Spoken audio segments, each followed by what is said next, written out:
gonna work on today is transferring a Xerox or drawing or a tracing of a painting that you made onto another canvas so then you can paint it, all right?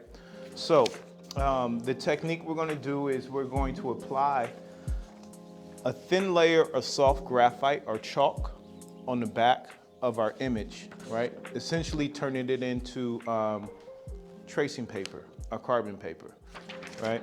So I have already a little bit of charcoal right here, or you can use a really soft lead like a 4B pencil, a 6B pencil, and you can just coat the back of your drawing or your photograph or your printout.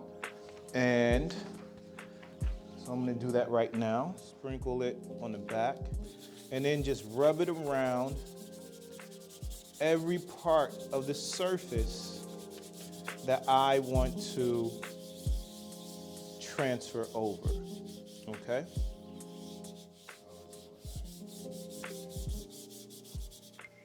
All right, I'm going to tape it to where I want it to be on my surface that I want to paint on. Now, makes sense to wash your hands. I like to do is, I like to take just a regular 2H pencil and I tape the top specifically so that way I can lift up the drawing and I can see where I'm at throughout the process, right? So what I usually do is tape down, make sure the top is really secure and it's in place from that point. And that way it still gives me the option to lift up to see where I'm going without losing place. And then all you do is you take your pencil and you gently move around the areas that you would like to transfer. Now, you don't need a lot of pressure depending on the softness of the charcoal or lead or graphite that you've used. The softer the graphite, the easier the transfer will be without a lot of pressure, right? So I used a really soft charcoal so I don't have to press down too hard to transfer it over. All right, and this technique works really well with transferring shadow, shade, things like that. And so now I want to see where I'm at. So I'll lift it up and boom. You see, so now I'm starting to get the outline where everything is. I can then apply, if I go over it lightly in certain areas, I can then create shadow and tone, right? Just by gently bringing in certain areas. And remember this, the softer the chalk, the more you'll be able to transfer subtlety over because it's more pressure sensitive, right? If it's a real stiff or it's a real like hard lead or hard graphite, it's not going to be as subtle. It's not going to be able to pick up like the pressure points, right?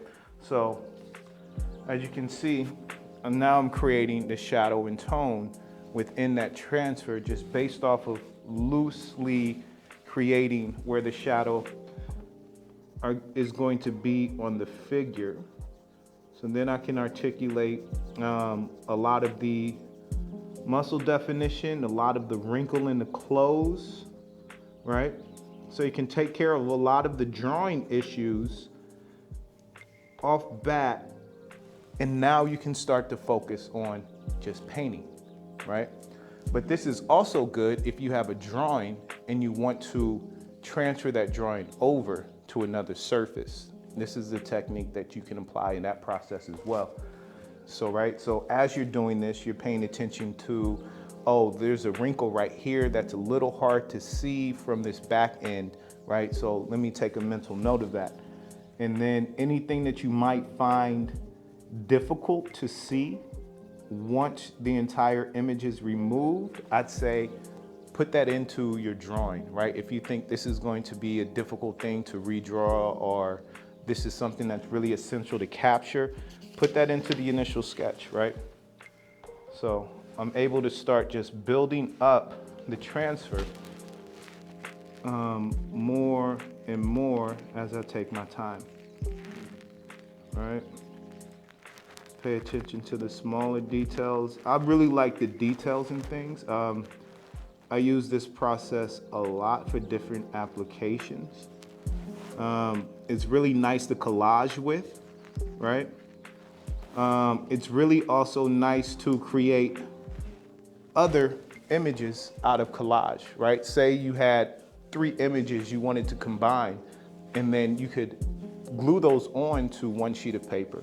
You could cut them out, right? Collage it in, glue it, put the chalk on the back, and then trace and transfer over completely new drawings. Yeah, see, so it's like there's many different applications for this, right? I keep checking, I'm building up my surface, I'm getting things together, and now, then pretty soon I'll be ready to paint once this process is done.